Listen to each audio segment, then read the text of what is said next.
একটা মানুষের মাথা পানিতে ভেসে আছে, শরীরের বাকি অংশ পানির নিচে। পথচারীদের দৃষ্টিতে প্রথম ধরা পড়ে এই দৃশ্য রাজধানীর হাতিরঝিলের পুলিশ প্লাজার ঠিক পেছনে। কৌতূহলী পথচারীদের ভিড় বাড়তেই একজন ফোন দেয় 999-এ। ঘটনাস্থলে পুলিশ আসার আগেই মরদেহটি ভাসতে ভাসতে গুলশান লেকের দিকে যেতে থাকে। পরে ফায়ার সার্ভিস ও পুলিশের যৌথ প্রচেষ্টায় লাশ ওপরে তোলা হয়। সকালে ডিউটিতে যেতেছিলাম, ব্রিজের দিকে অনেক মানুষ দাঁড়ায় রয়েছে, তো মাথাটা খালি ভাইসা ছিল। ব্রিজ থেকে নিচে তাকায় দেখি একটা লাশ, আসলে এতটুকু শুধু দেখা যাচ্ছে, তো অল্প কিছু লোকজন দেখতেছে।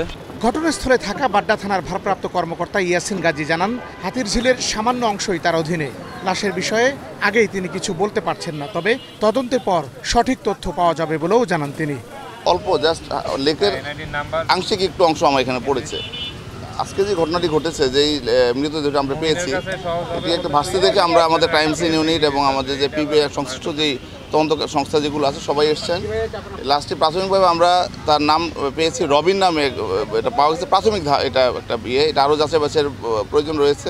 এদিকে সাম্প্রতিক সময়ে হাতিরঝিলে একের পর এক লাশ ভেসে ওঠায় আতঙ্কিত এলাকাবাসী। আতঙ্ক তো আছে, এরকম একটা লাশ বা ভাসে উঠলে এটা আতঙ্ক না? আমাদের নিজেরই আতঙ্ক। দেখা গেছে আমরা অনেক সকালে যাই, আবার অনেক সময় নাইট ডিউটি করতে হয়, একা একা আসি। এগুলো হইলে আমাদের সাথে হইতে কতক্ষণ, দেখা গেছে আমাদের সাথেও হইতে পারে।